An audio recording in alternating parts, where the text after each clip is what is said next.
Kagulat World, buong Berlin napatayo. Buong tennis world napatingin. At kung may isang pangalan na paulit-ulit na binabanggit ngayon sa social media, sports shows at tennis circles sa iba't ibang panig ng mundo, walang iba kundi si Alexandra Ayala. Isa na namang napakalaking pader ang kanyang binuwag. Isa na namang world-class player ang kanyang pinabagsak. At isa na namang gabi ang naging saksi sa patuloy na pag-akyat ng Filipina sensation sa pinakamataas na antas ng world tennis. Sa score na 6-3, 6-4, walang awan niyang tinalo ang world number 8 na si Elina Svitolina sa quarterfinals ng Berlin Tennis Open upang makapasok sa semifinals ng isa sa pinakamahirap na grass court tournaments bago ang Wimbledon. At ang mas nakagulat, hindi ito isang lucky win, hindi ito isang one-time upset, hindi ito aksidente. Ito ay kasunod agad ng kanyang napakalaking panalo laban sa world number 2 na si Elena Rybakina.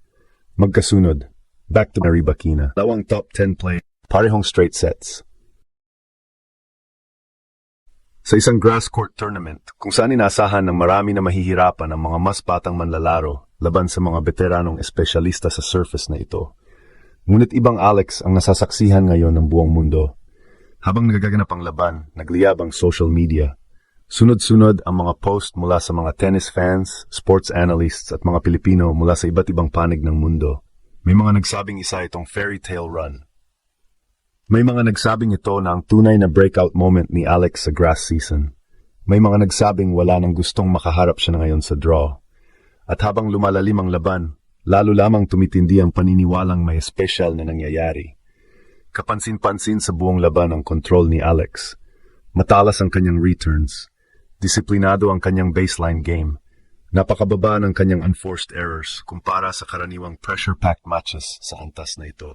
Habang si Svitolina ay pilit naghahanap ng paraan upang baligtarin ang momentum, si Alex naman ay tila isang veteranong matagal nang naglalaro sa pinakamalalaking entablado ng tennis. Sa bawat mahahabang rally, kitang-kita ang kumpiyansa. Sa bawat breakpoint opportunity, ramdam ang composure. At sa bawat puntos na kanyang napanalunan, mas lalong lumalakas ang ingay ng social media. Maraming fans ang nagpahayag ng paghanga sa kung paano nakaangkop si Alex sa grass courts. Noong mga nakaraang taon, madalas pag-usapan ang kanyang potensyal. Ngayon, hindi na potensyal ang pinag-uusapan. Resulta na, panalo na, katotohanan na. At ang pinakamahalagang detalye sa lahat ay ito. Ito na ang kanyang ika-6 na career victory laban sa isang top 10 player. 6. Hindi isa, hindi dalawa. 6. At bawat panalo ay tila lalo lamang nagpapatibay sa mensaheng gustong ipaabot ni Alex sa buong tennis world. Hindi siya narito para matuto lamang. Hindi siya narito para makadagdag lang sa draw. Narito siya para lumaban sa pinakamagagaling. At narito siya para manalo.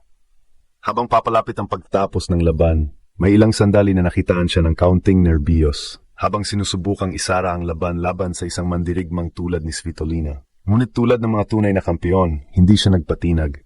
Hindi siya bumigay, hindi siya umurong. At nang tuluyang tumama ang huling puntos, isang malaking mensahe ang umalingaw-ngaw sa buong Berlin. Alexandra Ayala is no longer the future. She is becoming the present. At sa puntong ito, isang tanong na lamang ang umiikot ngayon sa buong tennis world. Hanggang saan aabot ang naglalagablab na pagtakbo ng Filipina star? At dito lalong nagiging nakakakaba para sa buong WTA Tour ang nangyayari kay Alex.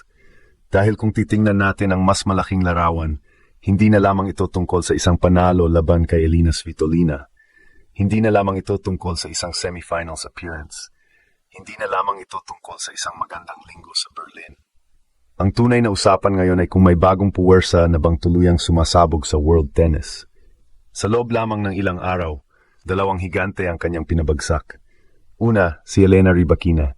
Pagkatapos, si Elina Svitolina. Dalawang pangalan na matagal nang kinatatakutan sa pinakamalalaking torneo sa mundo. Dalawang manlalarong may napakalawak na karanasan sa pinakamataas na antas ng tennis. Ngunit sa harap ng isang 21-year-old na Filipina, parehong nabigo.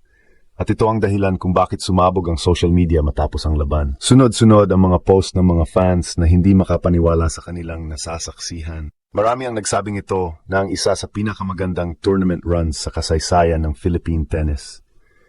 May ilan pang nagsabing bawat laban ni Alex ngayon ay tila isang bagong kabanata ng isang sports movie. Habang umiikot ang mga match highlights, celebration photos at victory videos online, mas lalong lumalakas ang suporta mula sa iba't ibang bansa. Hindi lamang mga Pilipino ang humahanga. Maging mga international tennis fans ay nagsisimula ng mapansin ang kanyang consistency. At yon ang pinakamahalagang salita na ngayon, consistency. Dahil maraming racing stars ang kayang gumawa ng isang malaking upset. Ngunit kakaunti lamang ang kayang ulitin ito laban sa isa pang elite opponent. At yon mismo ang ginawa ni Alex. Sa katunayan, marami ang pumuri sa kanyang composure matapos ang laban. Sa kanyang mga pahayag pagkatapos ng match, ipinakita niya ang respeto kay Elina Svitolina.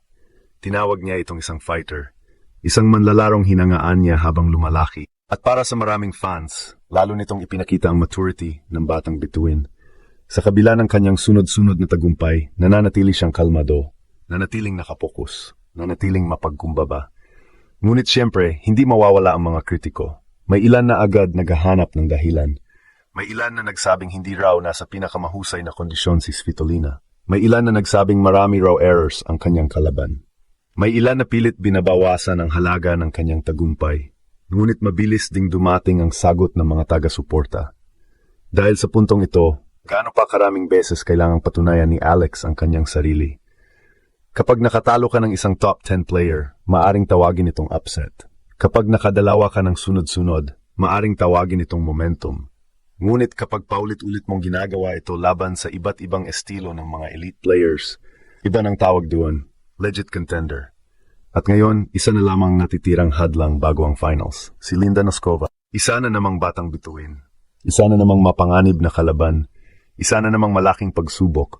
Ngunit kung may isang bagay na napatunayan ni Alex sa Berlin, ito ay ang katotohanang wala siyang kinatatakutan. Hindi ranking, hindi reputasyon, hindi karanasan, hindi pangalan.